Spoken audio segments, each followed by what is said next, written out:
All right, let's do this. Yeah, and we're live. All right, welcome to episode one of Terry and Larry's basketball podcast. Today we're going to talk about our end of season NBA awards, and we're going to talk about the playoff brackets and see how that's going to turn out. Since the playoffs started today, we thought this would be a good time to start recording, and it'll be going to be some hot takes, some trash takes, and all trash takes. see how much hate we get.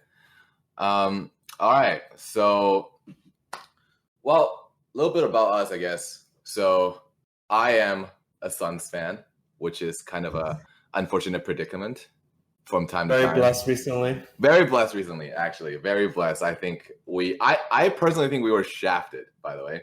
We were fucking shafted. You guys were not shafted. It's not the league's fault. Aiton took drugs. Yo. All right. We're not gonna talk about that. No. We're not gonna talk about that. My boy is innocent. We just had too much. That for the future. We just had too much coffee, bro. But yeah, and Larry here, a Knicks fan. And yeah, I'm Larry, huge Knicks fan. I suffer every day. I wake up, and it's just depression. And it's not going to end for the next maybe 5-10 years. So, yeah. In it for the long haul. We'll see. I mean, well, y'all got more hype plays than we did recently, right? Like, What do you mean? Like, y'all got that 2012 playoff series with Melo and JR against the Heat. Who cares, man? We were never going to go deep in that playoffs anyway. That's like, Knicks fans only care about it because it's the only time we're actually good. And we were good for all the wrong reasons. True, but like that squad was so much fun to watch though with Iman Shumpert. Was Shump in 2012? I think he was, right? Yeah, I think he was as well. But he got injured I don't remember if it was before or after, and then he was just not the same. Right, and y'all traded you guys traded a bunch of fun players for Melo at the time. I remember it was like Wilson Chandler, right? Patrick Melo, I don't know why Knicks fans like Melo. He literally forced his way here, and it cost us everything. If they just waited a season, y'all can cap like some of the pieces y'all traded from, like maybe Melo was capping when he said he was going to somewhere else other than New York if we didn't trade him. Yeah, but anyway, definitely. But I'm a Melo hater, by the way. So that's just something. My bias. What was the trade again? It was Mozgov, Gallinari, Wilson Chandler, right? A first that turned into Murray. Oh yeah, oof. That was the big one. Yeah, and well, y'all got what? Y'all got JR. JR. At the time, JR is better than any of the players we listed just now. That's true. JR was really nice to get, and if we didn't get JR, it'd be even worse. So yeah. Without JR, I think JR sells tickets too, like Henny God, you know. I mean, yeah, he's I love JR, so no hate on JR. Yeah, love him. No, actually, my love for him is unconditional. Pipe man. All right. So let's go over some end of season awards before we get to the bracket. Let's get into it. All right. So I'm gonna go first. So I'll start with MVP. You want to start with MVP, or you want to start with okay? Let's do the single player awards, and then we can do the all teams. All right. MVP. I have Giannis. MVP, right? I feel like that's pretty. I feel like that's pretty uncontested. I felt like Harden played really well this year, but the talk was mostly in most of the analysts was between Giannis, Luka, and LeBron, right? And no way Luka was going to win MVP this year. Right. Not yet. Yeah. Soon. I believe that the next 10 years, Luka is going to be always in the MVP conversation, but this year might be a bit too soon. I feel like and even if at the end of the day, he's a 7th seed, right? It's a 7th seed with and it's not like he is single-handedly carrying the team, right? But I do think Giannis has the best, argument for MVP just because the amount of work he brings in defensively and offensively, right? Like the teams literally have to play differently around Giannis, like the way they do Harden in the last couple of years. And you can't argue against the stats. I think that's the big one. Yeah. Honestly, to me, it was between Giannis and LeBron. Yeah, me too. Yeah. I think LeBron was the better player. LeBron is the better player. He's the more proven player. Right. He's got, the playoff experience, the championship experience. And Giannis hasn't really proven himself.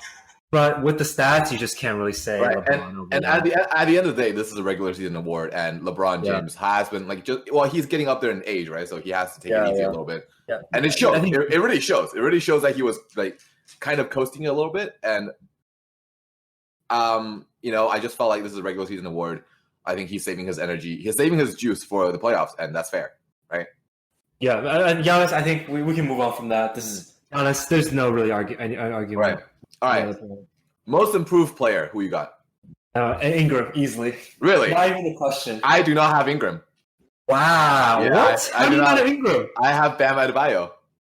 Oh, okay, that's fair. That's fair. I'm a known, Bam That's fair. fan. I love his energy. I love what he brings on like both ends of the floor.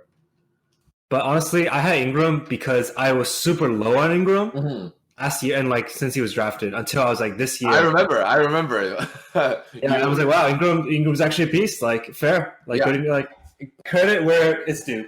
But I see Bam as well. Like he's similar to Ingram's like kind of the career trajectory. I think the only reason I have Bam over Ingram, I mean, for me it was between Bam and Ingram, right? Yeah. The only reason I chose Bam over Ingram is because Ingram is the second pick. Like this is this is expected of him. He is at that age where he is supposed to make that leap in a underperforming team with a lot of young players at his core and veterans to help him. And there's plays made for him to succeed. I felt like that is a expected step for him to take in his career. So I wasn't shocked that he was getting better. I wasn't shocked that he's this good. I think I expected him to be this good, even though I wasn't like high on the Ingram train, right? But right. I feel like for Bam though, like even if he's like doesn't take a huge leap like he did, he'd still be valuable. But with Ingram, if he didn't take the leap this year, I don't think a lot of teams would have wanted him. That is a fact. Yeah, like I feel like Ingram kind of like saved his career. For sure. I did not expect this at all. Like, I mean, he showed flashes in LA the year before, but I mean, just flashes. Nothing more. I mean, we all knew that his biggest thing was his health, right? Not just the health, but like the efficiency, kind of like consistency. It was just like clumsy. Yeah. True. Yeah, it did at times seem like he was getting lost on offense.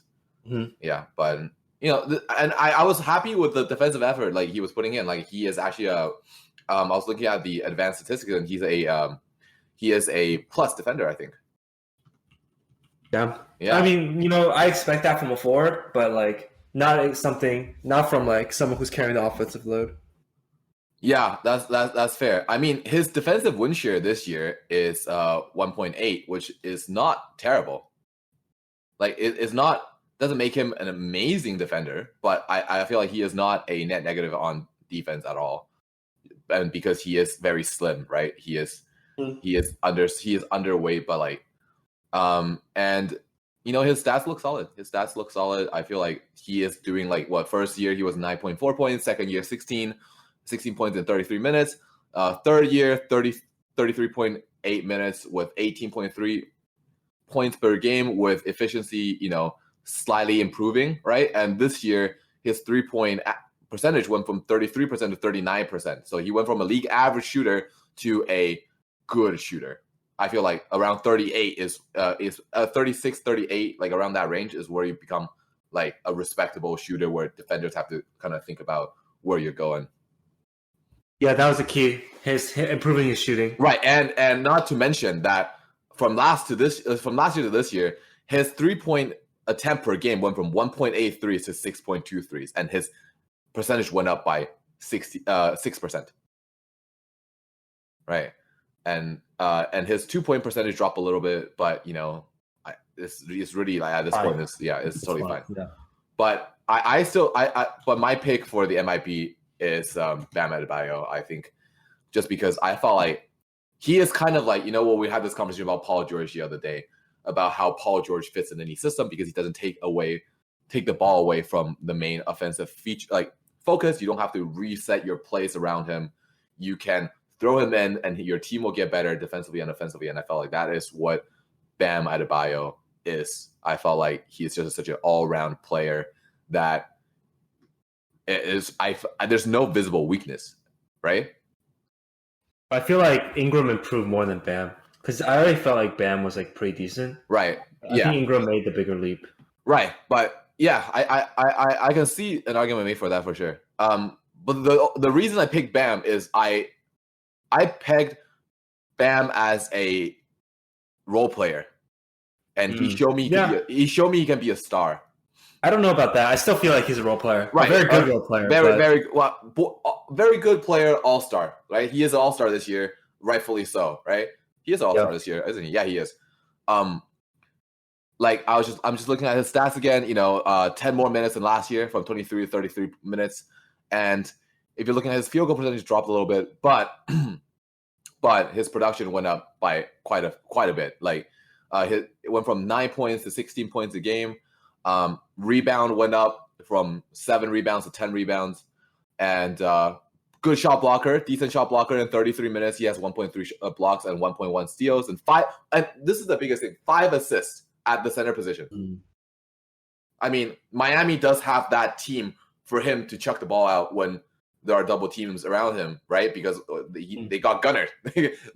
I don't know how they're finding these shooters, and I'm so confused. Like, I don't know where Eric Spoelstra is like shaking people down for these like diamonds in like mafia. Yeah. Yeah. I feel you. Like Duncan Robinson, that's an assist machine there, right? Like you just chuck it to him and he's gonna knock down 45% of them or some shit like that.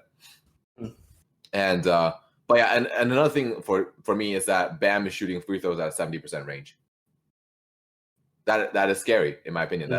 He needs to if he wants to stay on the court. Right. And he is shooting 5 free throws a game, which isn't bad at all. That's pretty solid. Yeah. Yes, I expect him to be shooting fouls. Yeah, but at that high level, he is I feel like he's an athletic. I feel like he was when he came in the league. I felt like he was a very cookie cutter big man, rim runner.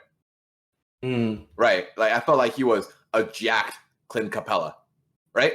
Something like that. Like, well, he's huge, by the way. This dude, look at like Dwight Howard, mini Dwight. Yeah, somebody fucking drug test him. Look at them shoulders.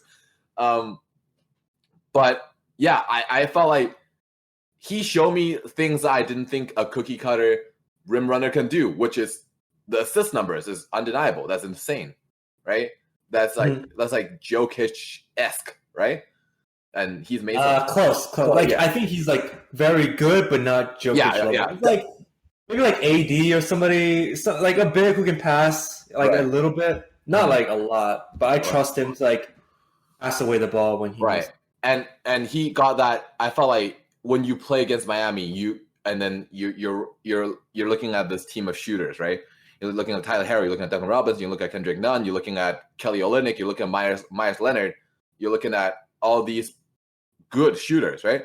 And Goran Dragic, and you're looking at now Andre Iguodala. They're all decent shooters that will knock down open shots. So when you do pick and roll plays, and Bam Adebayo is setting that pick, you're gonna get hit, and you're gonna get hit hard, and you're gonna think twice about because he is jacked as fuck. Like I felt like that just from that he kind of serves a Steve Adams role at the same time being a more of an offensive threat.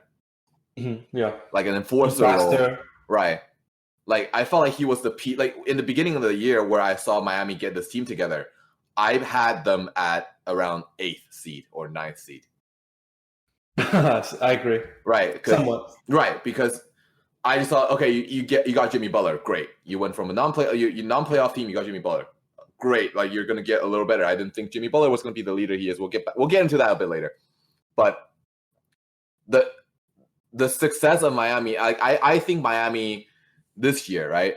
If you look at the standings, Miami is at 5th seed right now under Indiana by 1 game, right? So that is a top echelon team, I think. Yeah, no, they for sure. The Heat knows how to win regular season games. Right. And that's the thing. That's funny you say that because I think the Heat knows how to win postseason games too. Just because I think to an extent. I think Spoelstra is a great coach. I agree, but you can only do so much with so little. Right. And if you look at their point differences, they are 4th. Actually, they're 1 point more. They're plus 2.9. Which compared to the 4th seed Indiana Pacers is plus 1.9. I know that's not the biggest record. I think in the bubble they're kind of they're kind of slacking a little bit, right? They're sitting Jimmy out, right? I don't think they're that much worse than Boston Celtics. I think they're a top 3 team if they had it given their all during the bubble. I think there's a little bit of seeding manipulation there. But I think they're a great team, and part of the reason that they were able to go from a middle of the road team, every fan hate being in the 6, 7, 8, 9 seed, right? Like most fans, as they should. Yeah, because that is the purgatory, as we call it, is that you're too good to get like high lottery picks, but you're too bad to make a run for the title. And I feel like Miami Heat was able to go from a middling team to a borderline contender. I don't think they are a contender, but I think Jimmy Butler believes they're a contender, so he might I think Butler is betting on Heat being able to bring in one more player. I think a lot of players will potentially get moved, like Embiid. I think Embiid might be moved. Yeah, we can get into maybe another player like Horford might be moved. Maybe even Tobias might be moved. Right. So you're saying I'm saying Sixers, but like there's other teams out there. Yeah. So well, if you look I think there's definitely a chance, and it's not like Miami doesn't have assets to get stars. Right, and if you look at the Miami Heat, salary, if you look at the Miami Heat, let me pull that up. Let me pull up the Miami Heat salaries. So if you look at the salaries, this is very interesting. Is that they have a lot of expiring contracts that are very like. If you look at their core players, the core players are cheap, right? Yeah, because they're rookies. Right. If you look at now, so this year, what they have on the books, their best players are Jimmy Butler on the max. That's no question. He's what makes the team, right?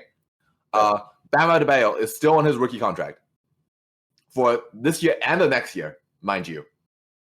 And Kendrick Nunn, rookie fucking contract. Duncan Robinson, rookie, an undrafted rookie contract, $1.4 million. That I don't even want to talk about that. That just makes me angry. Okay, so we know the Heat have cap space, and they can create cap space. Wait, yeah, exactly. And that's not even it. Is that they have, what they're expiring this year, right? Is Goran Dragic at $19 million a year, Kelly Olynyk with a player option next year with $12 million, right? Myers Leonard at $11.3 million that's expiring this year, a famously bad contract, right?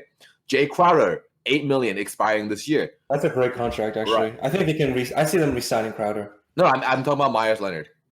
Oh, yeah. No, Crowder, $8 million, I think is worth it. But I think they're going to re-sign him too. I think they should. I think he and Jimmy Butler. Think about that, right? That perfectly lines up for 2021, and Giannis may leave. I think it's a real possibility. Giannis and Jimmy Butler in the same team. That spacing makes me want to kill myself. But it sounds better than Giannis and Middleton. Yeah, Plus, you have and with the spacing, you have Robinson, you have Nunn, you have Harrow, right? Or maybe he'll take a discount to play on a championship team or championship level team. Yeah, and from what I've gathered from Miami is a team that is not my team, but I really like watching them. And from what I've known about the team is that this team have very little ego.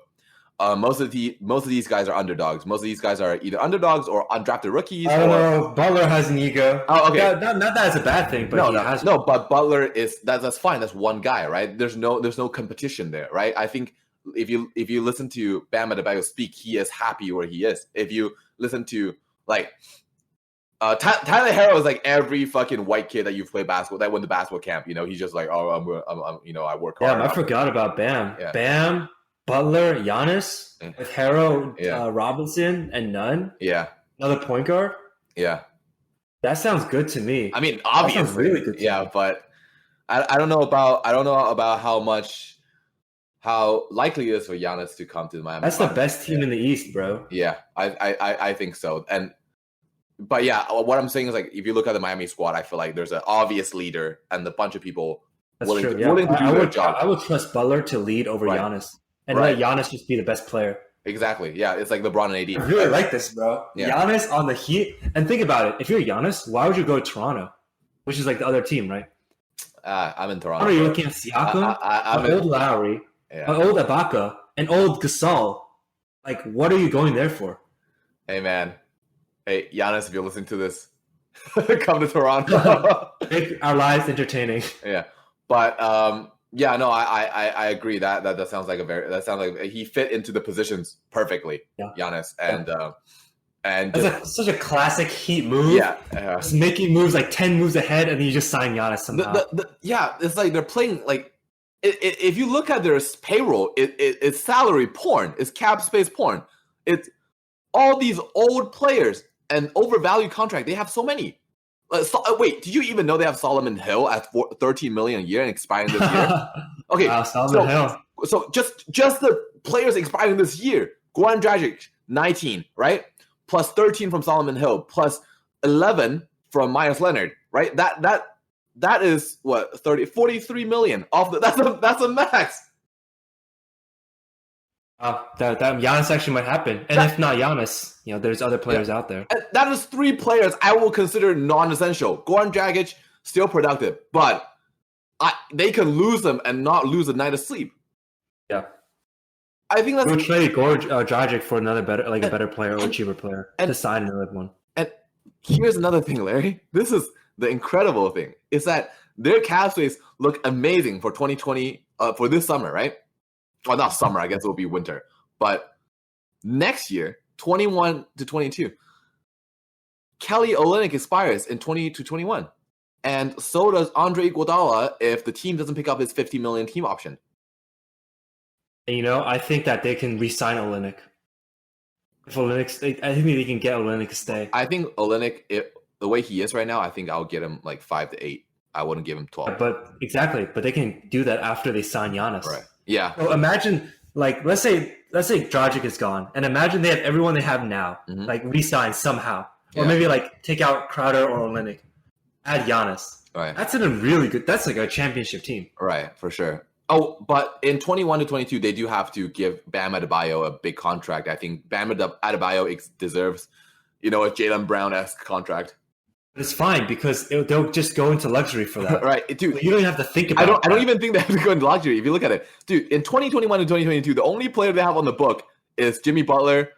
Tyler Harrow doesn't get picked up. That's it. Jimmy Butler and Tyler Harrow.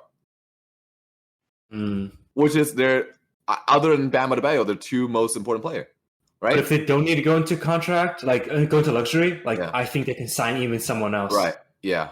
No, definitely. And the trick for the Miami Heat is to pick up how are they going to extend Kendrick Nunn and Duncan Robinson's contract and how much the market value them at after the rookie contract, right? So they're both paid at $1.5 million right now, and they're both hailed as great players for that value. But what if after they've already proven themselves, right?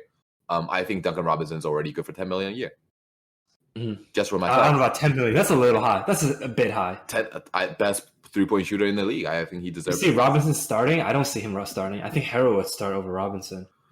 I would give Robinson 20 for 2. I think that's a bit high. I would give him I don't know, 22 for 3. Yeah, I can see that. But I think there are. I want to say 21 for 3. But you already know there are teams that will give him that kind of money, though. That's fair. That's fair. Like, as a Knicks fan, I would do that. 20 for 2 just to get a shooter. Yeah, for sure. Like, some teams are desperate. That's fair. Right. Like, I think, yeah, definitely. And Kendrick Nunn, I don't know about Kendrick Nunn. I don't know too much about. Oh, also, Derek Jones is expiring this year, and he's definitely going to get re-signed. But I think his value is still pretty low because he's still shown as a kind of just a one-dimensional athletic, jump man. But I've been watching his game, and I think there's more than that. I think there's more to Derek Jones' game. I think he's a good slasher. I think he finishes. What if the Heat gets 2 players, Giannis and someone else? Yeah, I don't really goes light bench, almost no bench players. Yeah, like a big 3 with Butler, Giannis. Right. Let's see who else. Maybe Hayward. I see Hayward is a 2021 free agent, or for real, an older point guard. Maybe they'll sign Lowry for cheap. Maybe. Mm-hmm. Lowry's expiring, or he's going to be free agent. So, dude, Lowry and Butler in the same team, man. That's hustle. You already know. That's hustle. And Giannis, man. Lowry, Butler, Giannis. Like an old Lowry, but he's still contributing. Yeah. Like a mini CP3 kind of. Yeah, that's one loose ball. You see 3 motherfuckers run at you, right? That's scary. That's scary. That'd be really cool. Yeah. I All right. hope Giannis leaves. We're getting a little distracted now, right? Sorry, Bucks. Yeah. Coach of the year. Who you got? Oh, Coach of the Year, Nick Nurse. Me too. Nick Nurse, easily. Easy. Yeah, easy. I told you I had a $300 bet with a coworker last year that. Okay, Priyansh, if you're listening to this, please, I take it back. Like that, we can work something out. I bet that the Raptors were not going to be a top 5 team, and I'm in Toronto. I agree. I still can't believe it. But you know what I'll say? I love the Nick Nurse hiring when it happened. I thought Casey was a trash coach. I thought Masai kept on Casey on for like 2 extra years, like for no reason. Right. Like Nick Nurse, from the moment they hired him, I thought they were going to win the ring, especially obviously with the Kawhi trade. I thought Nick Nurse was a kind of under the radar coach. There's not a lot of background, so I didn't have a read on him because I'm pretty sure he was working in Toronto already when they hired him. Right, exactly. I feel like I think he was an assistant coach, right? Yeah, but I feel like they fired Casey like a little like way too late. Right. I think Dwayne Casey did make some very questionable rotations in. I think he kind of. I mean, I was gonna say he kind of. Wasted DeMar's career a little bit, but if you look at I love DeMar. I would never say a bad thing about DeMar, but like, I don't know about that. I know, but like, I love him. Like, I watched like because in Canada, you're in high school, like all you watch is like Raptors on TSN, right? And all these reruns, and there's always DeMar, and especially when I remember because I think I was like grade 7, grade 8. I was just at home watching Raptors, and then there was one year where we barely missed playoff with Chris Bosh, and Chris Bosh left for Miami the year after, and DeMar, who was a rookie at the time, who just competed in a dunk contest, I remember, and he was kind of known as someone similar to like there was a lot of comparison at the time to Jamario Moon, which is another dunk only player, and he said, "What, like I got us, right?" And nobody believed him, and then he never brought us to a chip. But he made life good for Toronto fans, right? Not every team expects can realistically expect their team to be not every fan base can realistically expect their team to be contenders every year. And I felt like for someone like me who has been watching middling basketball, the most I can hope for is competitive basketball. And I felt like just having competitive basketball was a gift. I mean, I disagree with that entire notion, but right. I see where you're coming from. Yeah, it's like what you know what I mean. Like I watched Raptors through the dark years, bro. Like what Andrea Bargnani doing those fucking Primo Pasta commercials. Don't tell me about Bargnani. Yeah. Let's move on. Y'all got finessed. Let's move on to Rookie of the Year. Oh, do we even need to talk about this? Ja Morant. Yeah, Morant. Okay, all right, move on. Let's move on. Like, if you don't have Ja Morant, you are capping. I'll say one thing though. Like, if the Knicks got the second pick and we chose Barrett over Morant, I think I'd cry. If Knicks got a second pick, yeah.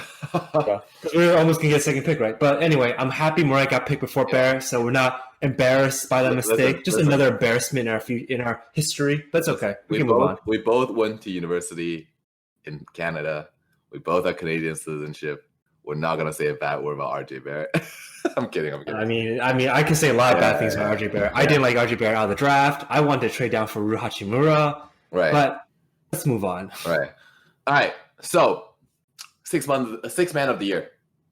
I have Harrell. I have Harrell too. Okay, that's easy. Harrell's a beast. That's not easy. I think he produced more than Lou this year. So I think so too. And hope he's doing all right. For sure. I trust he'll bounce back. He's pretty strong mentally. Yeah, he's a strong guy. Like I just all the best to him, and for sure. Best wishes to his family and all that. I hope he's all right. But yeah, next defensive player of the year. Who you got? Gobert. I got Giannis. Yeah, Giannis, man. Giannis. I was thinking about Giannis. Yeah. I feel like I don't watch Giannis enough to kind of give him that award. I felt like the reason people don't pick Giannis is because Giannis got everything, and I don't like that notion. Is that that's kind of why I didn't pick Giannis. Right, but I don't agree with that. It's not a pity contest, right? If you're the best, you're the best. And I felt like Gobert, because I'm gonna say this on the first podcast. Larry knows this. I'm a Ricky Rubio stan. I watch whatever. I in the last couple of years, like I grew up as a Spurs fan, right? But after Tim Duncan retired, I just been following Ricky Rubio around. So I spent a couple years in Minnesota Timberwolves, and I spent 2 years watching. Yeah, I love that team. I still love that team. I think the fact that they signed Jeff Teague, which used to be another player I love, is a huge mistake. But we're not going to talk about that. I can talk about it for years. But spent some time in Utah Jazz, and now I'm with the Suns. I'm happy with the Suns more so than I am with the Jazz. But I just from me watching Rudy Gobert, he is the best paint defender I've seen in a long time, and I've been watching basketball for a long time. And I personally think he did not make he was not as impactful as a defensive player this year than last year in comparison. Gobert? Yeah. I think honestly, I voted him for the reputation. I think at the end of the day, this is like a yearly award, but I feel like for me, my bias of overall definitely comes into play. Yeah, which is why I chose Gobert. I think Gobert, he can shut down. It's not a bad pick. It's not a bad pick because But in retrospect, now you say that, I think Giannis is a better. Yeah, because if you just have Gobert in your paint, if you sometimes you watch, you can watch. I remember watching the Jazz. I've seen so many good paint finishers like Kemba Walker, Kyrie Irving, Kyle Lowry. When they go against Gobert, they're going for a layup and it becomes a floater, and the floaters don't go in like that, right? And you have to alter your shot against this tall boy, and I just, but that's a good pick. But if you look at his defensive win share from this year to last year, despite despite the fact that he made All-Star this year for the first time, his defensive win share went down from 5.7 to 4.2. And his win share went down from 14.4 to 10.7. I felt like within all that, his usage rate dipped for only 1.6 from 17.8 to 16.2. I don't feel like, and most importantly, his block percentage went from 5.8 to 4.8, which I think is because the league is adapting to the way he plays, which might be why his defensive impact is less obvious. Obviously, still top defender of the league, by far, right? And but if you just look at the stats, right, it's his block numbers took a little dip too, while playing 3 more minutes a game. His block dipped from 2. I think this is just a weird year for Gobert. Yeah, but I think I'm kind of on your side now with the Giannis pick. I think it makes sense. Yeah, I have Giannis because I think Giannis is so quick. He could defend perimeter way better than Gobert. Today, that's true. I was watching a little bit of the OT game, which Donovan Mitchell, amazing player, but Jokic was torching him. Gobert is slow. You can't really do anything like that. He is slow. And I know we're talking about defensive award, but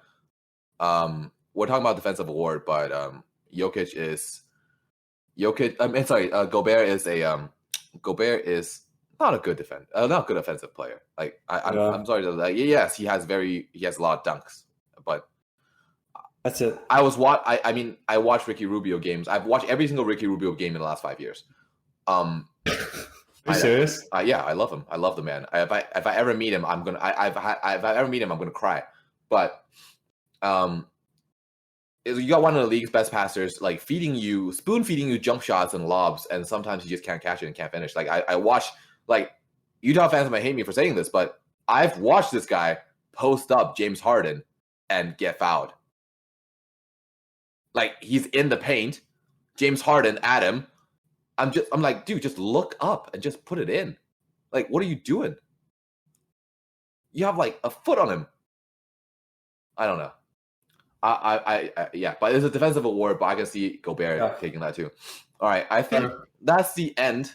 That's it for the one-man awards. Yeah, do you want to do rookie teams first? I'm down. Okay.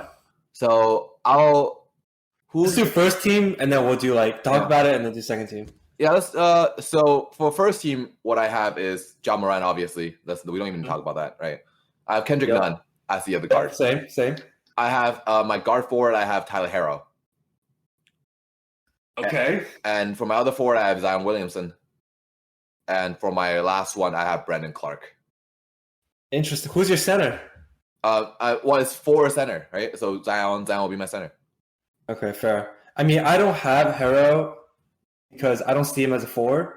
So Yeah. my guard is Morant. Second guard is Nunn, same as you. Yeah. And then for my forward, I have Clark, Yeah. which is same as you, I think. And Yeah. then my second forward is Rui Hachimura. I'm Okay. a big fan of, and I think he's shown the most versatility and the most ceiling. We'll see, but I think he was the best forward. Interesting that you this said that about his ceiling, because I actually think he has the highest floor.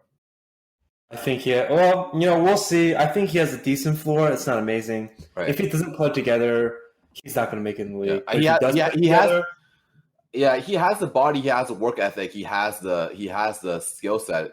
He has the dedication. That Asian work ethic. Like he has everything. He just needs to put the pieces together. Yeah, for sure. And I do think he played really well this year. And then Zion, obviously, as a center. So instead of Harrow, you have Rui Hachimura. Yeah. Okay, I can see that for sure. Like, I have Harrow because I'm a huge fan of Tyler Harrow. I'm huge. The only thing is I played basketball growing up. He looks like every douchebag white kid that I went to camp with those long ass basketball socks and their pink shoes. You know what I'm saying? The Nike socks. Yeah, and they're buzz cut. But no, I think he's a great kid. Good attitude, knows his role, willing to work on his other, and he knows who to watch. I was watching his interview, and he said, "All I watch is Devin Booker." Interesting. And I think that is the perfect person to watch. He is. I don't know if he'll be better than Devin Booker, but that is exactly the way I would want him to go. I think he's more athletic. He's bigger, right? And he is a better shooter, I think. I don't think he has as good offensive game as Booker. Right. Booker just has so many things in his bag. Right. He can pull out.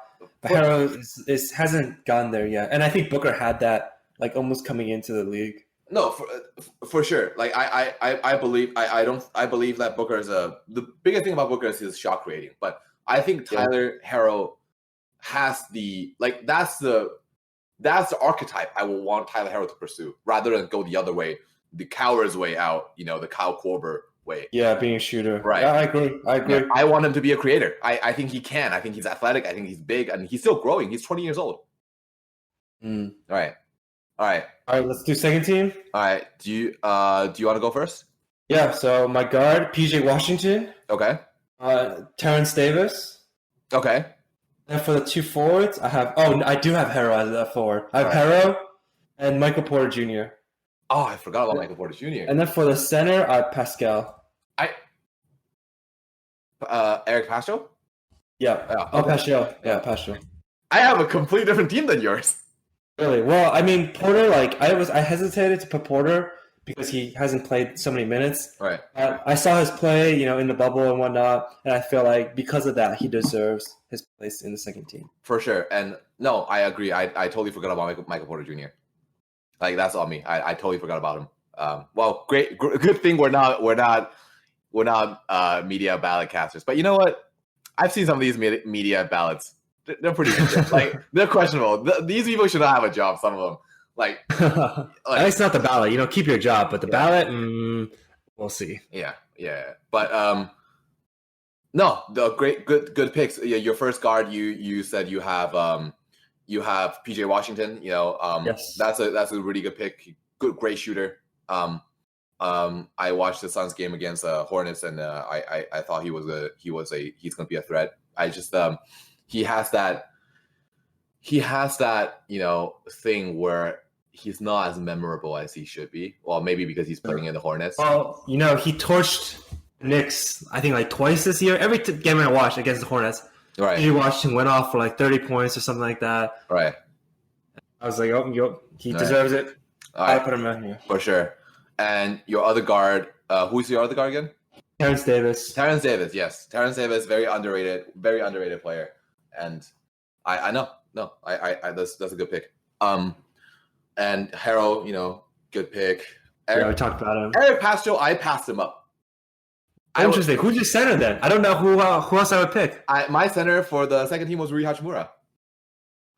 So you consider him? Okay, I don't see Yeah. Hashimura as a center. Right. I think he's strictly a 4. Right, but it's like for these teams, it's like 4 center, right?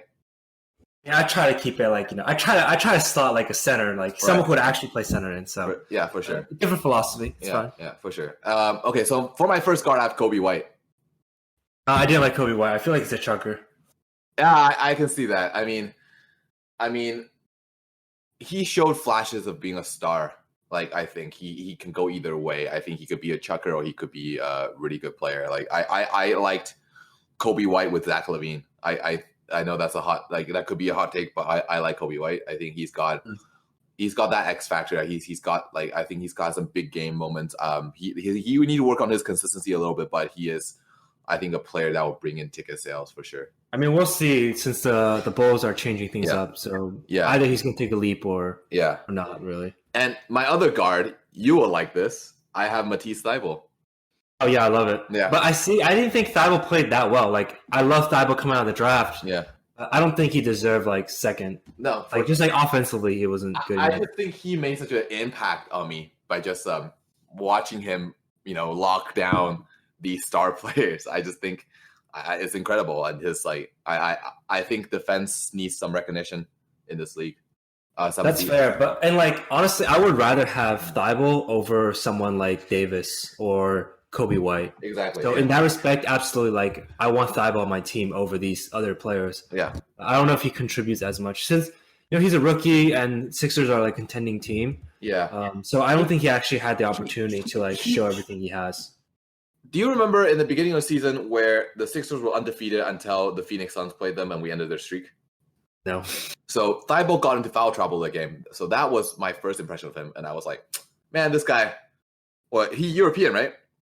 No, he's from the U.S. I think. Oh, never mind. I was like, another lanky defender, quote unquote, that has foul trouble and is raw. Great. But he's not that raw though. Exactly. That's what surprised me. Yeah, exactly. That game he was raw. That was my first time watching Thybulle, and then I watched him more, and he grew. He grew. He knows how to give defenders room when he needs to. He knows not to overplay his man. I think he's going to be stable for all defensive team. Yeah, for sure. And I hope Philly keeps him because Philly keeps drafting these great players, getting rid of them. It makes no sense. Oh, speaking of all defensive team, I forgot to make my all defensive team, but I will make it up. And my forwards, I have RJ Barrett. I know you don't like this. What? Why? Why would you have Barrett? I think Barrett can do a little bit of everything. I know that he has some obvious flaws in his game. I don't particularly love what he's bringing to the table, but just because the amount of production he's bringing to a team, just flat stat wise, I think he definitely deserves a team on a spot on the rookie team. Okay, I feel you. Yeah. I'll give credit where credit is due. Right. Barrett is a really strong player. When he gets to he's very determined to get to the rim, and when he gets to the rim, he's going to make a move. He's going to draw a foul, score, or whatever, and that's great. Right. But he's so inefficient. He can't really shoot threes. He can't really pass. Right, but that's the same thing you can say about Rui Hachimura. I disagree. I think Rui can shoot. I think Rui actually has nice moves in the paint. Rui can shake someone off. RJ does not have that move. I think RJ's only move is driving to the paint, which is a good move. Right, it's a good move. He's strong, but he's not kind of multifaceted like Rui is. But the thing is, we both like Rui Hachimura, not because we're both Asian. But I just like the way he plays. Exactly. I like the way he plays. I don't consider him Asian, frankly. He's black to me. Yeah, that's a whole other thing. We have to take what we have, bro.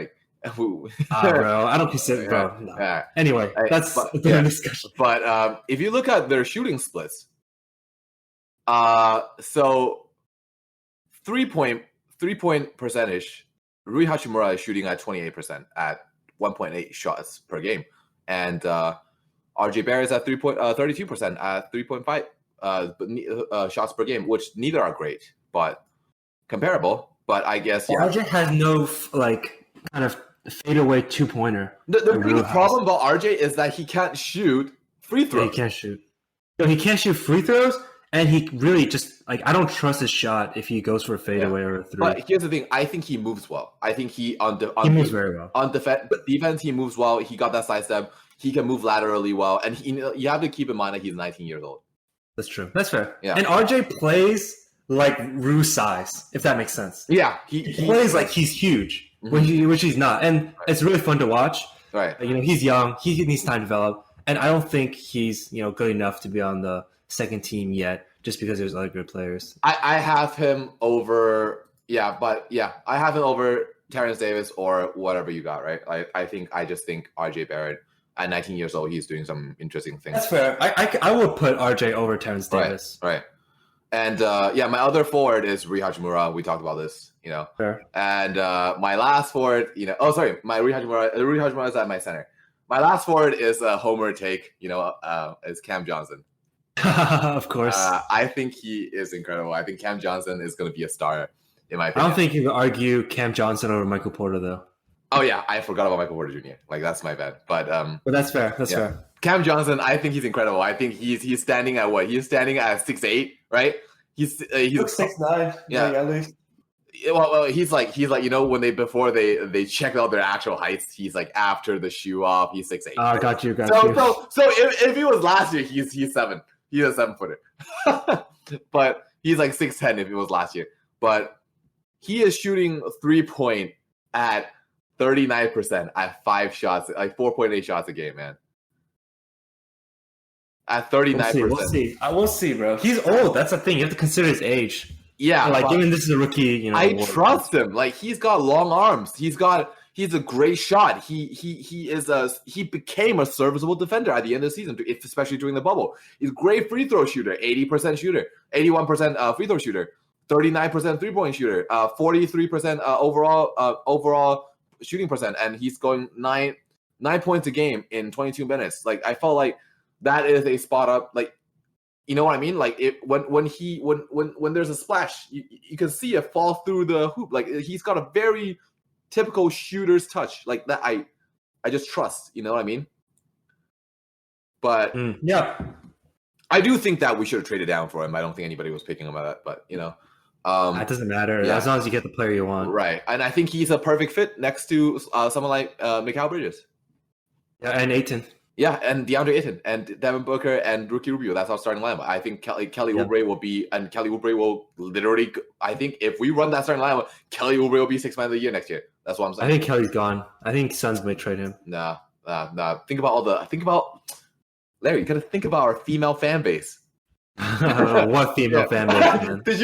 Did you see when the Suns players introduced by their family, right?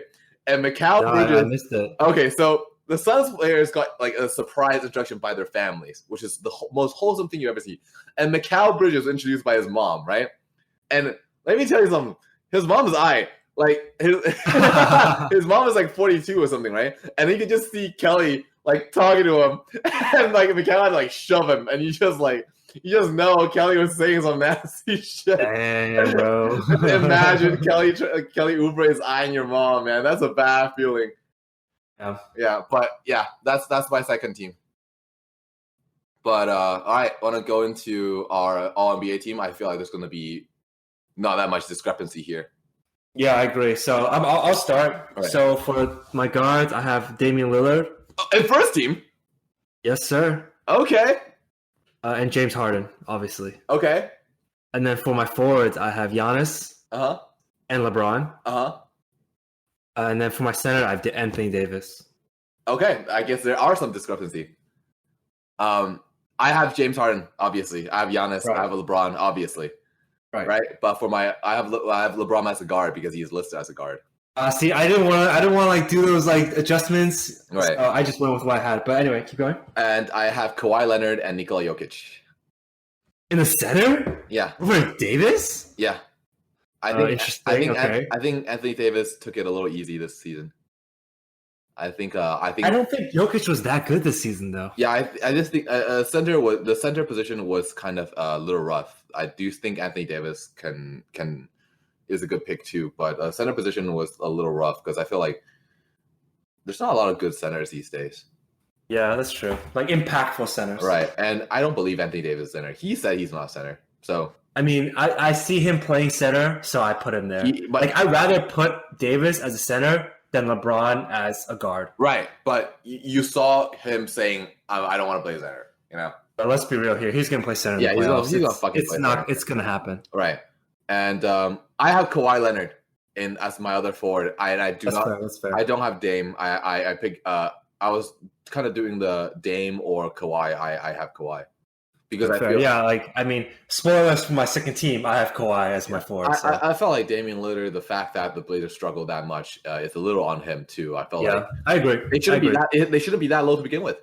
I agree. But he redeemed himself, and you know what? I preach forgiveness here, so I think he redeemed himself enough to get on the first team. But he already got the bubble MVP. Like I mean, that's exactly that's going back to your kind of gripe with people giving spreading awards out. So but no. My thing is kind of like I thought there was a separation between the bubble games and the regular season games. Oh, I mean, I kind of mixed them together, but it's all good. No, there's it's a kind of thin line there. I don't really know where. Yeah, that's fair. All right, second teams. Second team, I have Luka Doncic. Okay. Wait, but say the position though. All right. So for my two guards, I have Luka Doncic and Damian Lillard. Okay. My two forwards, I have Anthony Davis and Pascal Siakam. Okay. And my center, I have Rudy Gobert. Wow, my team is completely different. Okay. My two guards are Chris Paul and Bradley Beal. Oh, Bradley Beal. Yeah, that's one guy I had to cut. I felt bad. And then for my two forwards, I have Doncic and Kawhi. Right. And then for center, I have Jokic. Right. Okay. Yeah. No. So I do think Doncic is a guard, but in reality, he's really like a small forward that plays point guard. So I have him as forward, but you can swap him around there. I think he's a little unathletic for small forward. I think he's a shooting guard, in my opinion. I think I see him as a shooting guard, but the line is so mixed these days. Like you can't really. Yeah, exactly. And I wanted to get Bradley Beal on there. I wanted to have real guards. Who's guards that actually are guards. Right. Who's your other forward? It's Kawhi.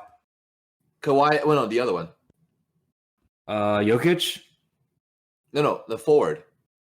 The forward is Doncic. I have Doncic as forward. And you have Chris Paul in second team, yeah? Yeah, I have Chris Paul and then Beal as my two guards. Right. Okay. I can see that. I think I let Beal go just because how much the Wizards struggle this year, and it's not totally on him, but I felt like he was still a good player like he's always been, but I felt like what needed to happen this year is for him to step up and be a leader. Yeah, I agree. But I can't really blame Beal. I think Beal, if you really look at the stats, still put the team on the back. Yeah, no, definitely. No, Beal is a fantastic scorer, but I was hoping John Wall is coming back next season, and I love John Wall. I don't care. Yeah, same. I can't wait for that. I can't hate on the guy. I genuinely cannot hate on John Wall. Like I love him. He was my favorite player in the league at one point. He is one of my favorite players. You know that dance. Remember, everybody do a John Wall. That little. I miss him. Yeah, that little play that before every single basketball game. But I think with John Wall coming back next season, not going to be as good as the player he was last year. Yes, but it gives the Wizards some desperate offensive power and another player. Right, but I feel like it's time for Beal to take over the team as the leader. Yeah, it is. And I think Wall is cool with it though. I think Wall's pretty like that. Right, but then I'm looking at Beal this year. I don't think he is going to be the leader. I think John Wall will still be a leader, and that will make the team worse. We'll see. I think Wall is mature enough, and he knows he's older. Right, but yeah, that's fair. That's fair. I just don't see Beal take over. You know what I mean? He'll do his job. His personality. Right, he'll do his job, but I like Bradley Beal though. I really like him. I think that's why I put him in second team. If I were to build a team and I want to, my shooting guard be Bradley Beal. I genuinely think that. Yeah, I agree. Yeah. I have Pascal Siakam in the second team because I think Toronto as the second best team, they need some recognition, and I think he's kind of, I guess that's not really his award, but more like Toronto's award in this sense. And but I don't have Siakam as second team. I actually don't think I have him on my third team either. Oh, that's just, come on, man. You gotta. You gotta. Well, you don't have anybody in Toronto in your top three teams, and I feel like that's not right, right? Yeah, I don't. Yeah, but I think that's more of a credit to kind of Toronto's organization. Yeah, but players win the games, right? I feel like they're only. Yes, you gotta but think about it. They're I only feel like it's not just Siakam winning games for them, right, but but like they're only Lowry, Fred VanVleet. but they're only They're 2.5 games behind Milwaukee. right, but they're just that good of an organization, and that they built the team that well. Yeah, that's fair. That's fair. I can't. There's no bad picks right now. All right, That's fair. All right, third team. third team. Do you want to go first? Sure. So for my two guards, I have Russell Westbrook, Oh, Jimmy Butler. you have Jimmy Butler as a guard. Yeah, so I got Jimmy because Butler started out as a 2 on the Bulls, Right. And I honestly kind of still see Butler as a 2, Yeah. who can play 3. That's fair. That's definitely fair. And then for my two forwards, I have Chris Middleton and Jason Tatum. Chris Middleton. With Pascal. I wanted to put Pascal here, but I thought Tatum had better You stats. hate Chris Middleton. I know, but Middleton had better stats than I can't deny Middleton's stats over Siakam's. Middleton had better stats, and they're very similar as players. And then for my center, I have Joel Embiid. Yeah. So I have Jason Tatum as a forward. Okay, same. I have Joel Embiid as a center. Mm-hmm. I have Jimmy Butler as the other forward. And for my guards, I have Kemba Walker and Chris Paul. Kemba Walker, yeah. I see. I felt like Kemba, he didn't have a great year. Westbrook. I think Westbrook and Kemba are kind of interchangeable. I was also. I don't agree. I think if you put Kemba Walker in the Rockets get better, and the Celtics get worse. Celtics definitely get worse, but I don't know if the Rockets get better. Just because, I think Westbrook, the Rockets value Westbrook's kind of mentality, where sometimes you see the Rockets, right. Mm-hmm. But Westbrook is makes them care. Right, for sure. Okay, I'm a huge Chris Paul hater. Yeah, I know. I hate him. I don't like him. Nothing about his game. I love Chris Paul. I think he's the quintessential leader. Everything about his game just annoys the absolute fuck out of me. But he is so good. Yes, he's so good. And he's old. If he didn't get hurt that year, I think Rockets will beat. Rockets win, no doubt about it. Dude, the Warriors get so lucky. And I think that's a chip for the Rockets. I think that's definitely no doubt about it. One knee shafted James Harden. And Chris Paul. And Chris Paul could be champion right now. Yeah, for sure. It would be. I think they beat the Cavs. And my boy Kenneth Faried. TBT. Yeah, TBT. No, definitely Chris Paul. Just like the Raptors, OKC Thunder was something that nobody expected to happen. Yeah. Right. Yeah, and that I felt like you can credit a lot of SGA's growth to Chris Paul's leadership. I felt like. Mm-hmm. Yeah, for sure. And okay, State, man. Yeah. I don't know how it's happening. Oregon, what an org! What an org, man! He's a genius, dude. Remember in the trade deadline when we fired what was it? Mills. When we fired Steve Mills. Yeah. I really think there was a GM who was from a small market team that wanted to go a big market team. Mm-hmm. I really think it was Presti. I'm almost certain that there was a rumor, there was a GM that wanted to leave the organization and move on to a bigger bigger market. Right. I'm almost I'm pretty sure it's Presti. Right. I think we could have gotten Presti if we called him. Right. I think that's kind of, it makes sense on paper, but there's one reason that won't happen is because Dolan, right? Obviously Dolan just. There's only thing stopping you guys from being a good team, how. I won't say it's the only thing. No, it's one of the things. But just being the New York team, imagine players still great city, great location, great media attention, but people still don't want to play there just because I think it's because it's a poorly ran organization. Yeah, it is. It's really all about the organization, right. And when the head is garbage, the org it just trickles down to the rest of the org. Yeah, we should get a soundboard, and we should just get a fuck James Dolan soundboard.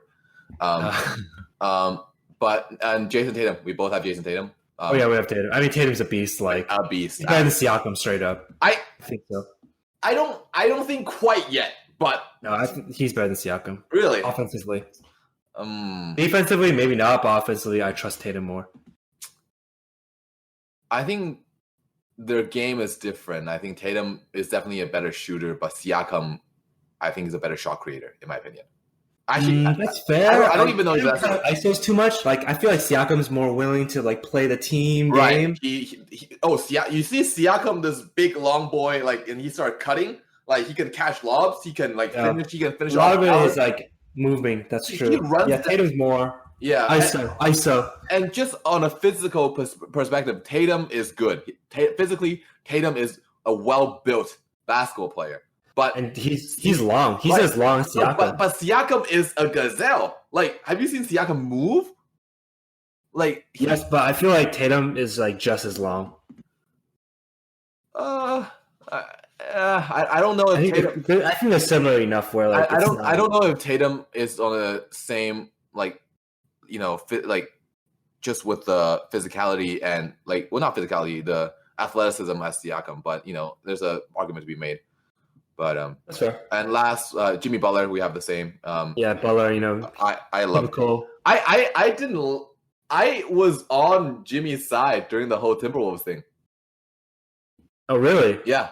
I mean, I was not because of what he was saying, but because the Wolves are actually like not a good team. So I get it that he wanted to leave.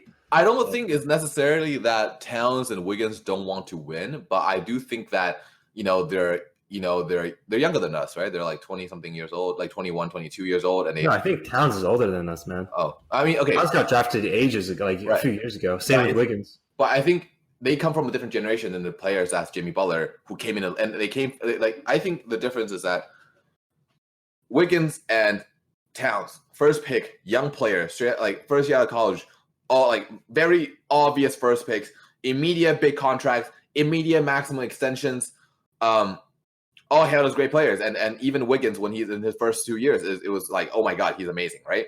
And Towns as well, and Butler, come in as an underdog, he has to fight for every penny he's got, right? And I think if you give a young player who hasn't really, they've done a lot, but who hasn't won anything this much money, they get content, and they don't really have that hunger to prove themselves because they got all that money at that age. You can't say shit to me, Yeah, for sure. So I felt like Butler is from a different era where you have that kind of he and Pat Bev and they have that they have that hustle mentality where a lot of the young players don't really have that, which is fine. If you gave me that many millions to play basketball and work out all the time, I wouldn't exactly give a shit if I win a chip or not, right? But for Jimmy Butler, that is different. I guess he has something to prove. So I think that's where the conflict comes from. And over that whole thing, I just feel bad for Derrick Rose, man. The dude needs some. He looks happy in Detroit. He'll be fine. He shouldn't be happy in Detroit, man. Who is happy in Detroit? Get my man out of there, man. Get him on get him in the Suns, bro. We need Cameron Payne. You have to get rid of Rubio.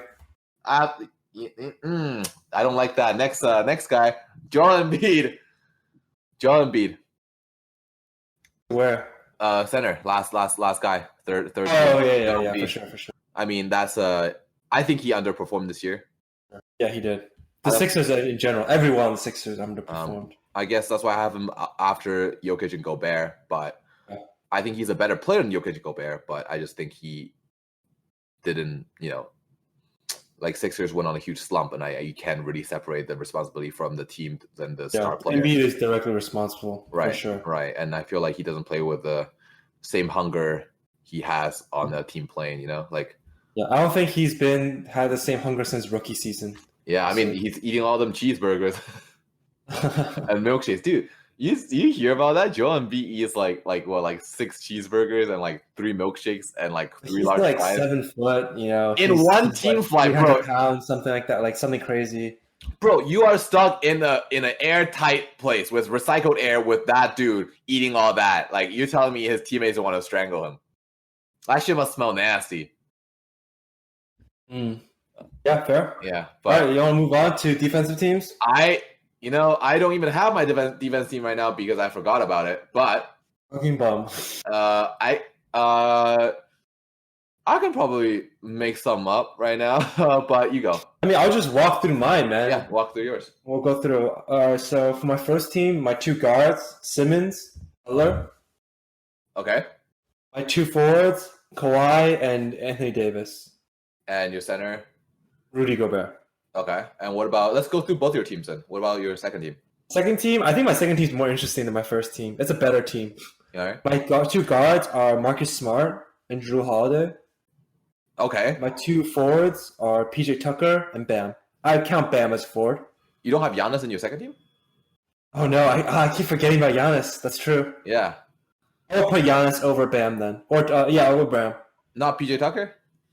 I love PJ, man. That's tough. That's tough. You don't have Rocco? That's true. What's up? You don't have Rocco? You don't have your boy? Bro, I put Tucker over Rocco, man. Oh man, that's a betrayal.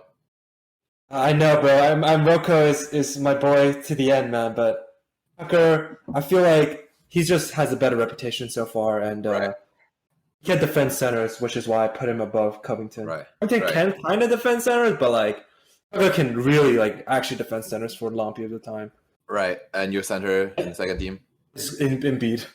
Embiid? Yeah. Your first team solid. I mean, like Ben Simmons definitely a freak of nature when it comes to defense. Yeah. Jimmy Butler unquestioned, right? Rudy Gobert unquestioned, and your forwards were Leonard and Davis. yeah. I mean, that's they are who they are, right? Yeah. Your second team is interesting. I think Marcus Smart, great pick. I think Smart, you can't argue. You cannot argue. I think Smart is a great pick. Drew Holiday. Is Drew Holiday still a great defender? I think this year he was. Because he didn't have to, like, he deferred some of the offensive load to, the young guns.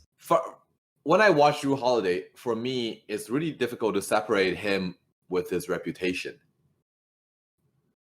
And for me personally, I did not see anything particularly to stand out, but he's definitely a good defender. I would have put Thibault.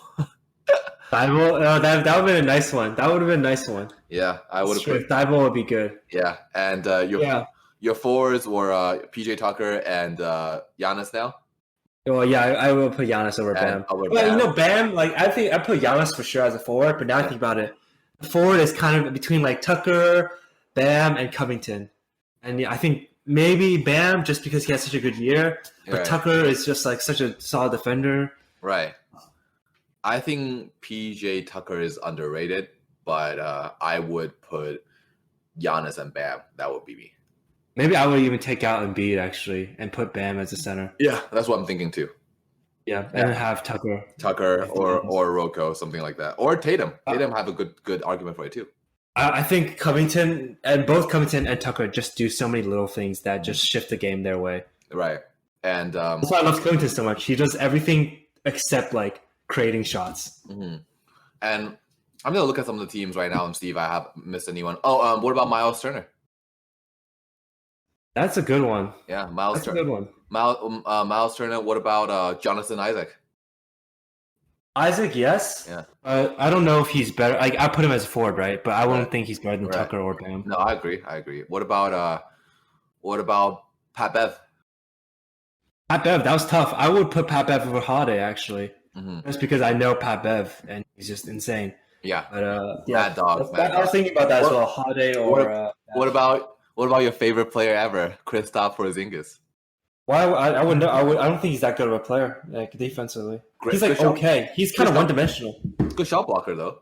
Yeah, but so is Gobert, and he can do everything else. Right. What about Jaren Jackson?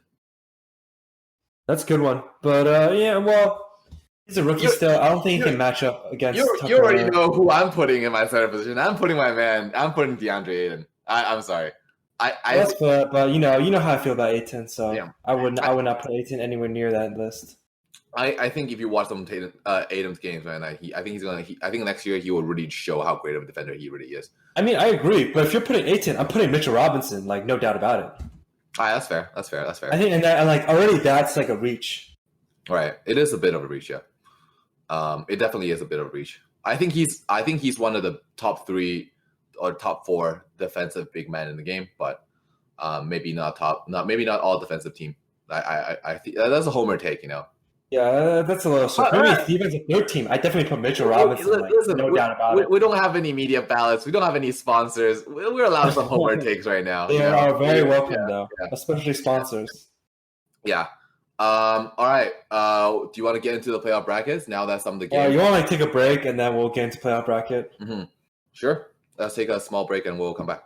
All right, let's do it. So this is part 2 of a 2-part pod, our first 2 pods, really, and we're going to talk about the upcoming brackets, upcoming NBA playoffs, the games that are going on right now. But, you know, we're a day late, but, you know, let's get into it. Yeah, I mean, right now I think Jazz, you know, just lost to Nuggets, and then, you know, understandably, Raptors, you know, blew out the Nets. And the Sixers Celtics game's going on right now, actually.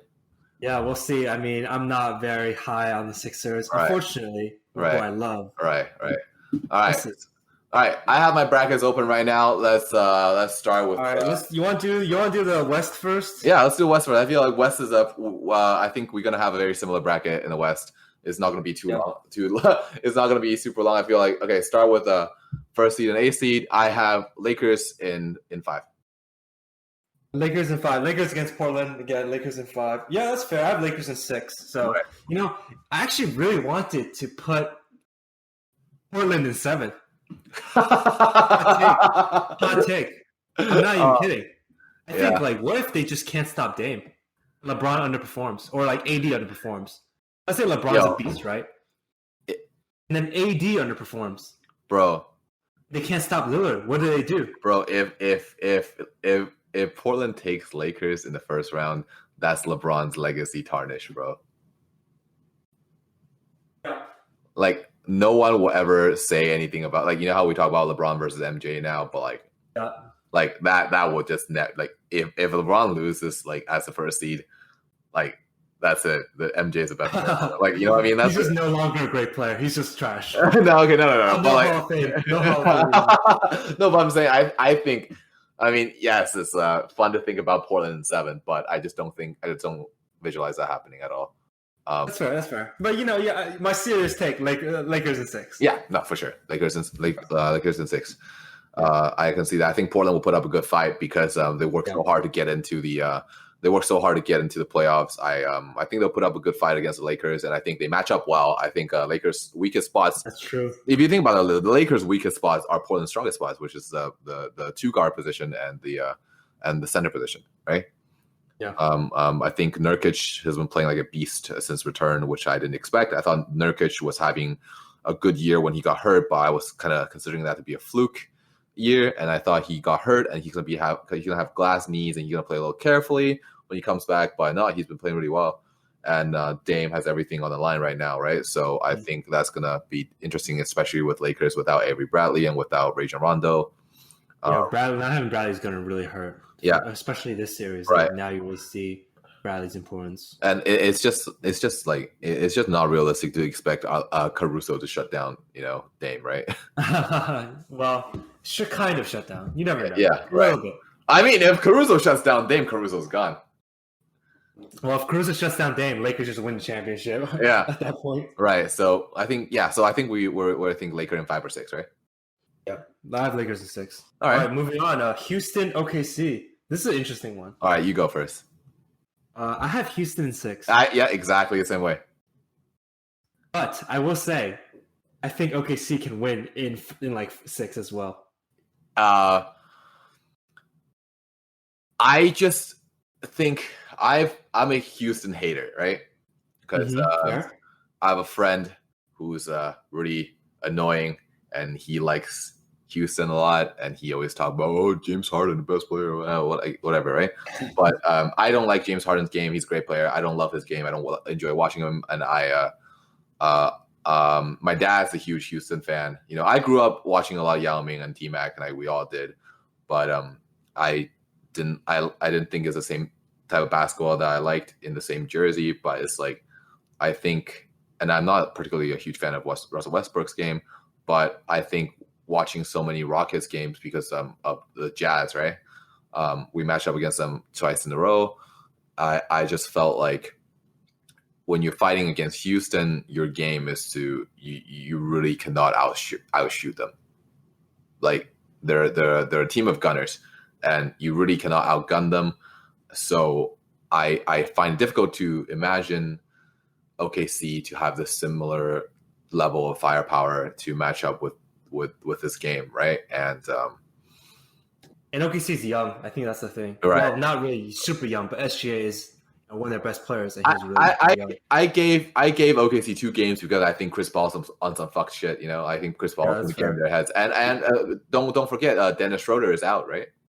Oh, right. Wow. Yeah. You have to think about that. Is that let me just quadruple check on their injury status, but I'm pretty sure Schroeder is. Well, Westbrook is out as well, and that's huge. Yeah, but Westbrook is not out for too long, is it? So, well, we'll see. Like, he should be back. I think he'll be back. There's no information on ESPN right now, but I'm pretty sure on Thunder it doesn't look amazing. And Thunder's oh no, Schroeder's back. Okay. Oh. Okay. Well. Okay. Well. Okay. I mean, okay. I mean, not a huge fan of Schroeder, but Schroeder's back. Yeah, no, Schroeder's back, and he's playing I. So maybe there's something there. So I would be surprised if OKC wins, but I do expect Houston to win. Right. Just because Houston's basketball is so unstable. Right. If shots don't fall, they're just going to lose. Yeah. But if I'm putting my money on the line, right, I have Houston in 6. Yeah, that's fair. Fair. All right, moving on. Denver, Jazz, Utah. I have Denver in 7. Denver is 7? Yeah. I have Denver in 5. Really? Yeah. Huh. I mean, I made this before Mike Conley was out. Okay, that's fair. And Bogdanovich is out for so long, so I guess now, right, 7 is kind of a stretch. So 5, 6 is probably. Denver, Utah needs Mitchell to just carry them. He did that today, and it didn't work out because they just. Yeah, exactly, and I think that kind of reaffirms my belief in Denver 5. No, I think you're right here. I think 7's a bit of a stretch. Mitchell is so good, but you need that secondary creator. He needs to come to New York. We have Barrett. Isn't Barrett so appealing? Isn't he? There, you've already pissed off the Milwaukee Bucks for saying that. You've already pissed off the Bucks fans for saying they're going to go to Miami. You've pissed off the Sixers fans saying that they should blow it up. They're not blow it up. They should just trade and be. They should keep everyone else, mostly everyone. All right, man. But Bogdanovich is out. Mike Conley is out because of the birth of his son. He'll be back. Yeah, he'll be back in Game 4, I think, and that's not looking good. I mean, I was looking at the Nuggets injury roster, and I thought they won't make as big of a return as they would, but because I saw that Will Barton is out, Gary Harris is out, and I didn't know if Jamal Murray is going to play like himself, but Jamal Murray played well today. So, yeah, he did. 10 for 25 shooting, not amazing, but not bad. 2 for 8 threes. Not amazing, but he got 12 rebounds, 8 assists, and 1 block in 39 minutes. That's not. They needed him today. That's good. That's really good. They made a huge comeback, but I think it's going to be not 5. I think Denver in 6 or 7. We'll see how well Conley plays when he comes back. Right. I think that's kind of the big kicker here. All right, Clippers and Mavs. I have Clippers in 5. I have Clippers in 6. Interesting. I just think I think they're going to shut down Doncic pretty well with Kawhi, but I don't think they have an answer to Porzingis, and it's really up to. And Porzingis has been playing really well, and I think it's really at this point is up to how are they going to stop the massive amount of role. How are the massive amount of role players are going to perform on the maps? Because Tim Hardaway Jr. can be a really serviceable player, or he can be a complete bum. And the same thing goes for Steph Curry. Same thing goes for. I mean, I've seen a lot of Tim Hardaway Jr. and he's not going to come through. I just don't think he's that type of. I don't trust him to come through for you in playoffs. Really? I've watched a lot of him too. I've seen this guy play so many times, and he pops off, yes, but maybe every 10 games. Maybe not 10 games, maybe 6, 8 games. He's just unreliable, and I think in playoffs the most important thing is reliability. Right. Yeah, I think so too. So I have them at 6 just to give Doncic the star factor. The Doncic tax. And I think Porzingis by himself can win one game, in my opinion, because there's no. I don't think Porzingis can win any games by himself. I think I've seen Porzingis not win games by himself. How do you? There's no matchup for him. There's zero matchup for him on the Clippers. Clippers already a paint weak team. That's true. That's true. There's no stoppers in their paint. You're saying Zubac's going to D up Porzingis? There's no fucking way. I mean, Dwight Powell being Paul George to defend KP somehow. Paul George is a perimeter defender, man. I don't think Paul George got the body to stop a big man. KP that plays on the perimeter though, like not all the time, but true. But KP's not playing to the net, like to the rim a lot. That's true. That's a good point. Yeah, he likes that distance. That's fair. Okay. Do you want to do the first round of the East, or do you want to keep going in the West? Let's keep going with the West. All right, Lakers, Houston. Who you got? I have Lakers in 7. I have Lakers in 6. Ah, interesting. Yeah, I think Houston can take this one. I think. The more I think about it, okay. Here's what I think about all these bracket talks these days. Is that about Lakers? Is I think nobody knows what the fuck they're talking about because we have no idea who LeBron is this year. Yeah, the Lakers. You don't know you're gonna see with the Lakers. You don't know what LeBron's doing because LeBron's been coasting, like literally, like taking it slow all year. Like we've watched LeBron play. He is a monster. He does not play this slow, right? And he's still playing great. So we don't know how much he can turn it up, right? And I feel like LeBron can defend Harden. Like a bit. He can stop him. If LeBron focuses on defense, I can see it happening. And I think the Lakers can win because Lakers can play small ball. I think you can match up against Houston as the Lakers. You can put, when they don't have a center, right? But Anthony Davis is quick enough to keep up with Robert Covington and whatever, right? Yeah. I don't think the perimeter. Green on Harden. Mm-hmm. KCP on Westbrook. Wait, Green? Oh yeah, Danny Green. Yeah, I mean Lakers in 6. I think Lakers in 7, 6 is. It's tough to predict the Lakers though, since you don't really know. We don't know what LeBron's doing really. Like LeBron, you don't know the true power of the Lakers. I mean, Lakers. What a squad! Like, this sounds stupid to say, but J.R. Smith and Dion Waiters, like that's an X factor. That's a wild card. You don't know. That is very true. You don't know. JR's gonna pop off. Maybe not Dion, but JR is a veteran. JR has popped off in the playoffs. In the highest level, he has made really big plays.